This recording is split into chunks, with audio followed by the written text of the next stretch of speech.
world news tonight. President Trøùble in closed-door meeting with 36 states governors. Trøùble swears Akume as ASGF. INEC collected 6.69 million naira but failed to provide election documents. Senate presidency, senators withdraw support for Akpabio. Lai Mohammed gets new appointment after leaving Buhari's government. And on sports, French clubs interested in signing Tosin Adarabioyo. Now the news in detail. Governors from all 36 states of the Federation are in a crucial meeting with President Bola Ahmed Tinubu at the presidential villa in Abuja. Information report that the governors are led by Abdurrahman Abdurrazak, the governor of Kwara and chairman of the Nigeria Governors Forum (NGF). These today report that the governors were granted an audience with the president in the council chamber at 12:30 p.m. today. This meeting marks the first time the governors have assembled as a collective body under the NGF since President Tinubu assumed office.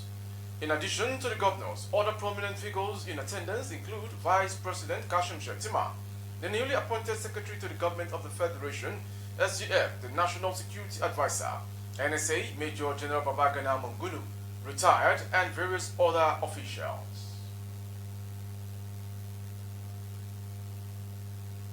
President Bola Ahmed Tinubu has sworn in Senator George Akume as the new Secretary to the Government of the Federation, SGF, at the Council Chamber.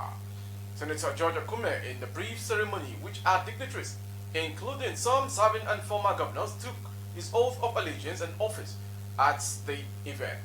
The Vice President Kashim Shettima, President of the Senate Ahmed Lawan, Governor Abdurrahman Abdurrazak of Kwara State, Head of the Civil Service of the Federation, Dr. Folashade Yemieson, and the spouse of the new SGF, Mrs. Regina Akume, were also among top officials at present. The ceremony comes after about 5 days after the President announced the appointment of Speaker of the House of Representatives, Right Honorable Femi Gbajabiamila, as Chief of Staff. On the same day, President Tinubu also appointed Senator Ibrahim Hassan Adija, a former Deputy Governor of Jigawa State, as Deputy Chief of Staff. In a meeting with the Progressive Governors Forum, PGF, the new president also named the former Governor of Benue State and immediate past Minister of Special Duties to serve as Secretary to the Government of the Federation. His duty commences with immediate effects. Former Executive Governor of Benue State attended the Native Authority Grammar School Manuni, the former Government Secondary School Kotobi, now Model Science School Kotobo, and St. Louis College for his advanced level in 1973. He thereafter proceeded to the premier university, the University of Ibadan, for his Bachelor of Science degree in Sociology in 1978, and a Master's degree in Industrial and Labor Relations from the same university. He also obtained certificates in Leadership and Management from the Administrative Staff College of Nigeria, Ascom, Trøùble, from the Oxford University in the United Kingdom, and from the Queen's University in Ontario, Canada. Senator George Akume started work as a land officer with the Benue State Civil Service in 1979. He held several positions at various times as Assistant Secretary, Research and Policy Analysis in the Governor's Office, Principal Secretary, Under Secretary, and Director of Personnel Management.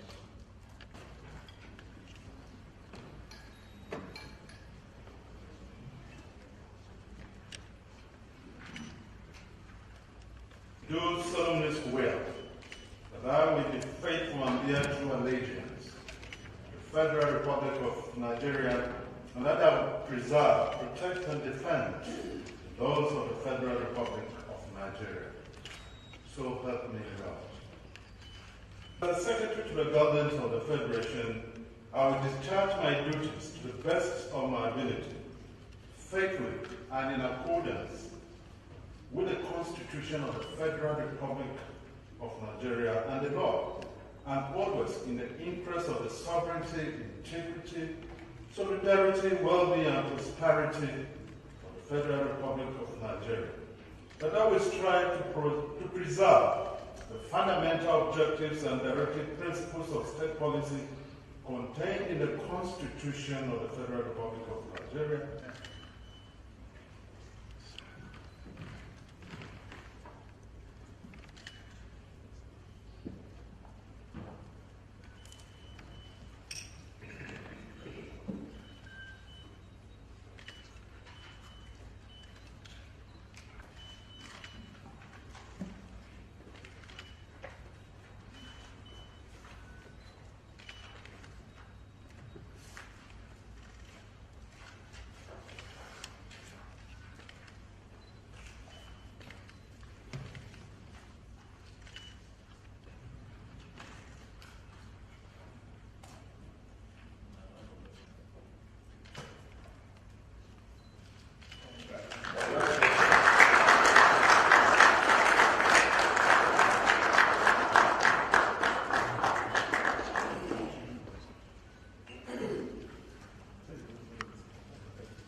And to the next story.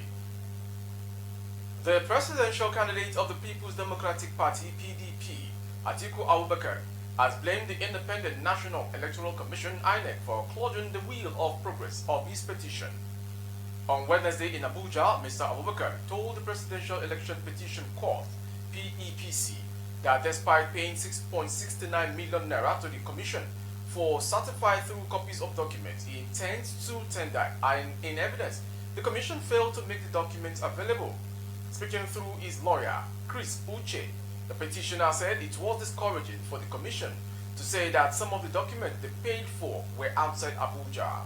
Mr. Uche then proceeded to tender certified through copies of documents for 10 out of 21 local government areas of Kogi, the only document the Commission had made available for the day. The petitioners also tendered Form EC8D for Anambra. The Form EC8D is a form for election results from Anambra. Mr. Abubakar asked the PEPC to declare him Nigeria's president-elect. He urged the court to cancel the election and order a fresh election due to alleged irregularities made at the February 25th poll in thousands of polling units. These are part of the 7 prayers anchored on 5 grounds in the petition he filed against President Bola Ahmed Tinubu of the All Progressive Congress, APC.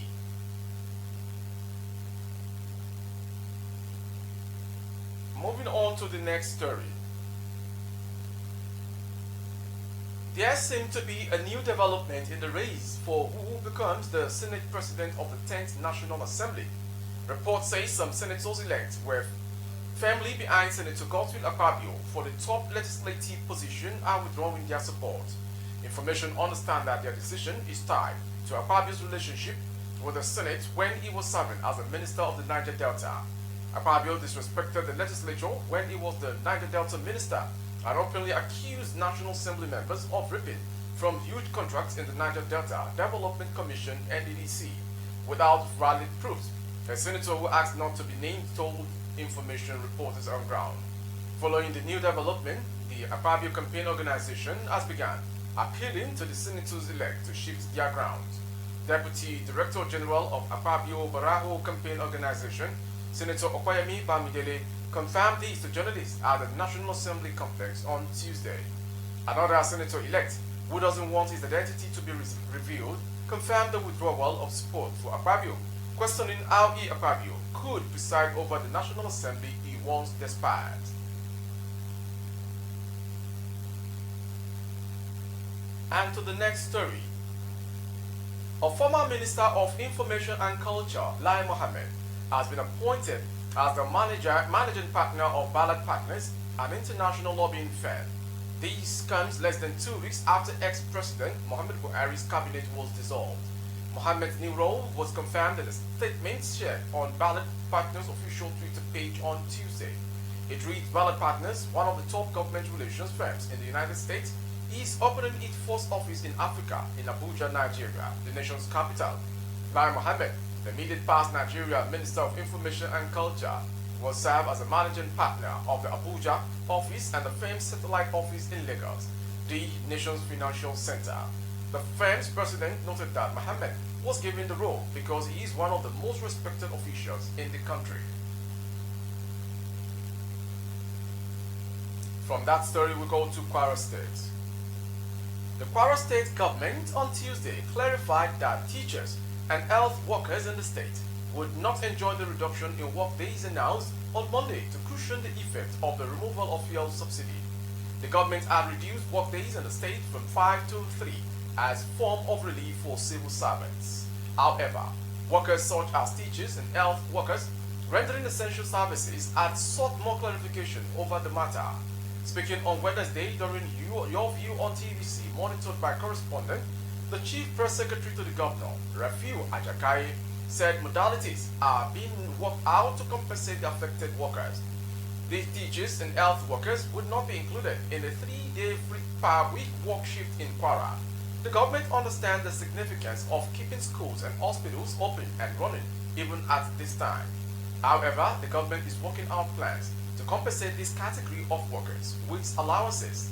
Kwara is not new to this system because civil servants in the state resumed fully in early 2022 from the COVID lockdown of 2020, he added. From that story from Kwara State, we go to Ondo State. Kinsmen of Ondo Deputy Governor Lucky Ayedatiwa, under the auspices of the Ilaje Development Summit Group, IDSG, have kicked against alleged plot to impeach him. They said recent events and development in the state were a great cause for concern, leaving a sour taste in the mouth of the Ilaje nation and all right-thinking citizens of Ondo State. In an open letter addressed to Governor Oluwarotimi Akeredolu and signed by the body's Deputy Executive Administrator, Reverend Ola Judah Ajidibo, the IDSG said events seem to be underpinned by an orchestration to unlawfully impeach or remove from office. They are sought to achieve objectives that are antithetical to the promotion of the welfare, good government, and interest of the good people of Ondo State. The body said the move was to frustrate the mandatory requirements of the Nigerian Constitution that the Deputy Governor would act in the absence of the Governor. It called on Governor Akeredolu to caution those behind the plot, as it could strain the relationship between him and the people of Ilaje.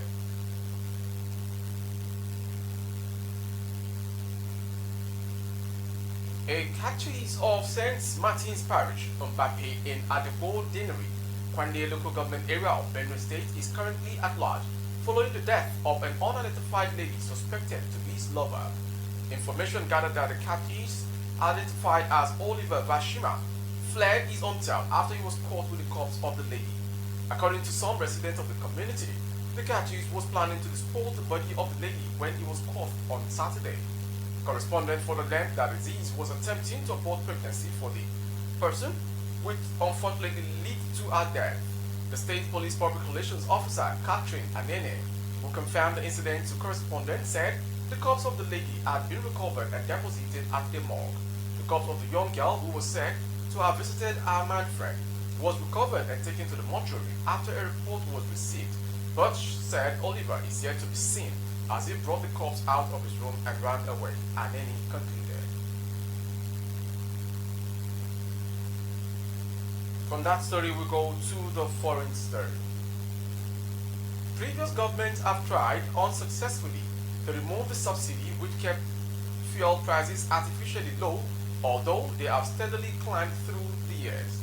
A video of some commercial motorcyclists in Cameroon protesting against the removal of fuel subsidy in Nigeria by President Bola Ahmed Tinubu is trending online. In 2012, a protest known as Occupy Nigeria raged for weeks. Then President Goodluck Jonathan attempted to end the subsidy, Tinubu and some other big-weight politicians in the country joined the protest at that time, claiming that such subsidy does not exist. However, at his inaugural speech on May 29, Tinubu announced the removal of fuel subsidy in a seemingly off-the-cuff remark during his inaugural speech. Tinubu declared the fuel subsidy is gone, adding that it was unsustainable. The rising cost could not be justified as resources dwindle, he said. We shall instead rechannel the funds into better investment in public infrastructure, education, healthcare, and jobs that would materially improve the lives of millions, Tinubu added. Long lines immediately started forming at petrol stations after Tinubu's speech, as Nigerians rushed to stock up on fuel before the impending jump in prices. Tinubu's office was later forced to issue a statement clarifying that the subsidy would end by June 30, but did not stop some filling stations from selling at higher prices. Days after NNPC confirmed that fuel subsidy has indeed been removed, some commercial motorcyclists in Garu, Cameroon, protested against the development. They expressed their dissatisfaction in a blend of Fulfulde and French, criticizing President Tinubu. A video which went viral shortly after it was shared has drawn mixed reactions from Nigerians. It also lends credence to claims that of Nigerian subsidized fuel being stolen and taken to other countries where they are resold for more profits. And to end the world news is the sports story. Full-arm defender Tosin Adarabioyo is drawing interest from League One clubs Monaco and Stade Reims. According to RMC transfer expert Fabrice Hawkins, the two clubs have opened talks with Fulham to sign the player. Fulham are looking to sell the centre-back for between 10 million euros and 15 million euros. A number of Premier League clubs are also said to be interested in Adarabioyo. The Nigerian-born defender has a year remaining on his contract with the Whites. Adarabioyo made 25 league appearances for Fulham in the 2022-2023 season. He arrived at Craven Cottage from Manchester City 2 years ago. With that sports story, we end today's world news from BGI TV Current. Before we go, some headlines. President Tinubu in closed-door meeting with 36 state governors. Tinubu swears Akume in as SGF. INEC collected 6.69 million naira but failed to provide election documents. Atiku. Senate presidency, senators withdraw support for Akpabio. And also brought to you, Lai Mohammed gets new appointment after leaving Buhari's government. And on sport, French clubs interested in signing Tosin Adarabioyo. For more updates of our broadcast on YouTube, our handle is BGI TV Current. Kindly subscribe and click on the notification bell. Select option all to access our broadcast. On Facebook, you can get more with Alawi Adibayo. Please like and follow the page. For advertisement recruiting services coverage of events and promotions, please dial the phone number streaming on your screen for advertisements only. Thank you for watching. I am Mo Repila.